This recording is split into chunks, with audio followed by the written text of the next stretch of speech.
Just wrap around twice, get a loop, take it through, this goes through, done, just like that.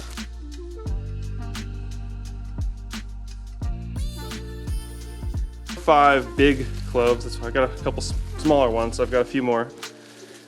So you're just gonna hold the rope, whatever your twine is. This is some old baling wire, but use whatever you have. Go around it twice. So then you're gonna take the longer piece that's in your hand and make a loop with it. Pass it under both of the strings. With that open loop, now take the long end and pass it through. And then now that's your knot. Okay, and now this is a knot that won't slide or move around. Okay, and this one ended up a little bit loose, so it can like move around in there, right? So try to take all that slack out so nothing falls out as you lift it up. About every foot, you can have another set. You can space them even a little closer than that, but the ideal is that you want total airspace around the bulbs. So the whole reason that we're drying these out, and that you do this with onions as well, is there's stored energy in the green part of this plant, and part of this curing process is that energy is going back into the bulbs, and that's what allows them, and the drying process as well, so it reaches a good moisture content, and that's what allows these bulbs to last for a whole year. I'm still eating the garlic that I grew last year that was this garlic seed that I grew from. Now, something I thought about earlier, which I think is such a cool analogy, that I actually learned about recently because a bunch of my friends had babies and we were talking about natural birth and things like that. So after the baby comes out, the umbilical cord's still attached, right? And normally in a hospital, they would just cut that cord immediately and they move on. They're trying to pump out babies and make money off of you.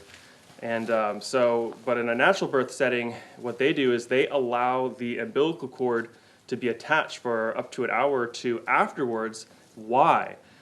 The umbilical cord continues to pulse and push blood and nutrients back into the baby. So whatever's left over from the placenta or whatever's going on in there, there's a process that's supposed to be allowed to happen with that baby that sends it back into the baby. So that's something you should know about, that if you're going to do a hospital birth, tell them not to clamp the cord or to cut the cord, but you want to actually sit there with it. They won't let you sit there for an hour in the hospital. This is how evil that these places are. But anyways, that is what I believe is the same thing is happening with our garlic and our onions. It's like leaving the umbilical cord on and those nutrients are pumping back in, curing the garlic, curing the baby. And this is all happening because it is the same God that created both forms of life, and we're seeing that pattern repeated, and that's a way that God tells us that He's real through His creation.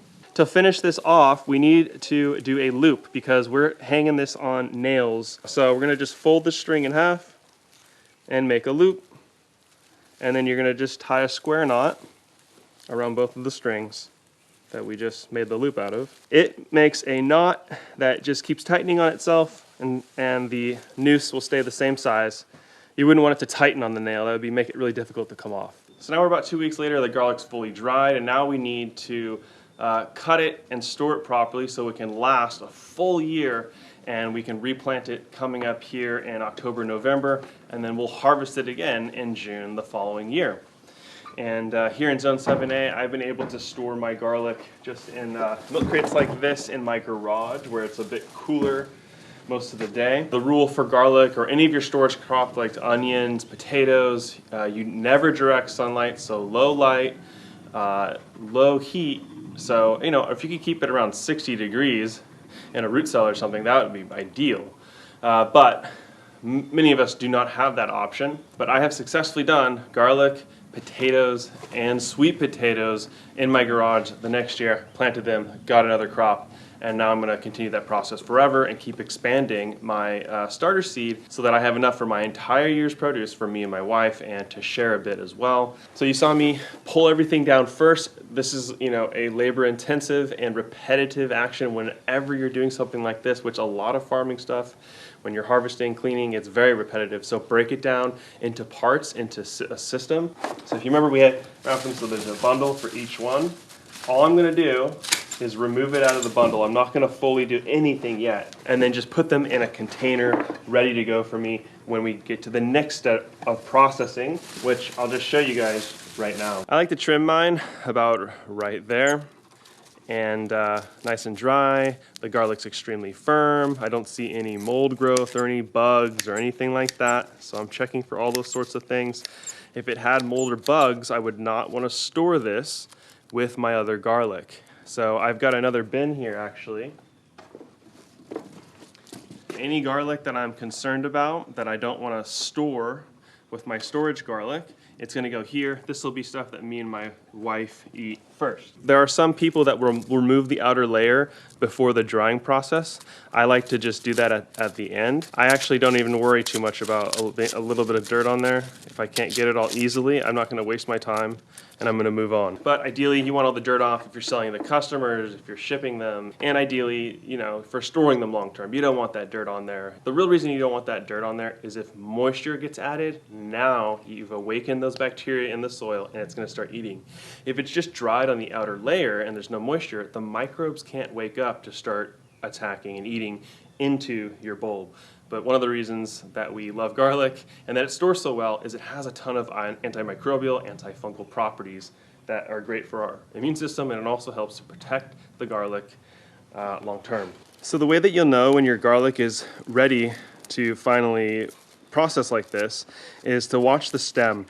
As they dry, you'll watch the greenness of the stem go away, especially if you cut into it. You'll see it be less and less. You'll actually feel a little bit of wetness in there. And when you bend it, you can just tell that it has moisture in there. You can, of course, always cut one as you're getting closer to start checking. There's a tiny, tiny bit of green in it, and it's almost dry. That's fine, too. Then I like to trim off the roots. It is an extra step, but there's a lot of dirt that gets trapped in here. It can also expose, you know, maybe a bug burrowed in here at some point. That's pretty rare on garlic, but I did find one that had an earwig in there and it had earwig babies crawling out of it. But there we go. There's a perfectly set up garlic for me. You know, some of this dirt is pretty difficult to fully get off. I'm not gonna damage my garlic trying to get that off. That is good enough. So I just weighed it. We have 71 pounds, which is so cool because I started with 4 pounds 2 years ago and I paid about $100 for organic garlic seed. Man, that's amazing, isn't it? You know, at $20 to $25 a pound for this stuff, this is garlic seed quality down on these two. You know, so this is like $1,500 approximately worth of garlic seed. So you can see you could get yourself a little business going after a few years, or if you start with an initial larger amount of garlic seed if you invest some money. So then what I got here, here's all my seconds, the stuff that had bugs or the little pieces that broke off. This is going to be stuff that we use immediately. We're actually going to chop all this up and freeze it in mason jars so that whenever we're cooking, you can just scoop it out and use it right away. It's something a trick my wife showed me that I really love because you know we get lazy sometimes with garlic. We don't have to chop it and we don't end up putting it in our food. But this way it's already ready to go and super fresh. This is the garlic that will be for me and my wife. It was just like the smaller stuff that I don't want to use as seed. I'm gonna give some garlic away to friends. We're gonna eat some of this garlic too, but then, you know, I wanna save probably 40, 50 pounds of this garlic to plant next year and plant like 6 full beds. This year we did 3.